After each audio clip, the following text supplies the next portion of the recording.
Buenas tardes, mi nombre es Laura Valentina García Ortiz del grado C1. Vengo a hablarles sobre el ascenso de China.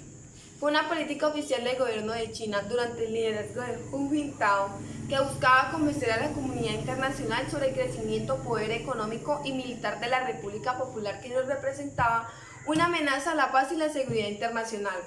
Caracterizó a China como un nuevo líder mundial, responsable que evitaba la confrontación internacional innecesaria y enfatizaba el poder blando, a la vez que prometía que China estaba comprometida con sus propios problemas internos y con la mejora de los bienestar de su población.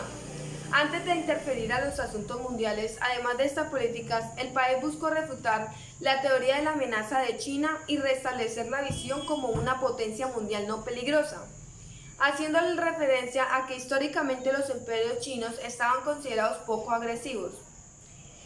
Socialismo o régimen socialista, dictadura democrática, poder a través del Estado o propiedad privada. El socialismo es una corriente filosófica, política, social y económica y de la ideología que abarca la gama de sistemas socioeconómicas caracterizados por la propiedad social de los medios de producción y la autogestión de las empresas por parte de las trabajadoras. Incluyen teorías políticas y movimientos asociados con tales de sistemas. La propiedad social puede ser pública, colectiva o cooperativa. El RAE define el término socialismo como un sistema de organización social y económica basada en la propiedad administrativa, colectiva o estatal de los medios de producción y distribución de los bienes.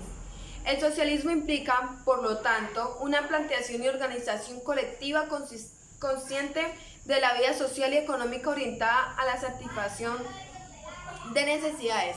No obstante, hay muchos tipos de socialismo y no existe una definición única que englobe todas, siendo la propiedad social el elemento común compartido de sus diversas formas, cuyo objetivo era soportar las ineficiencias y crisis tradicionalmente asociadas con la acumulación de la capital y el sistema de ganancias con base a la explotación laboral.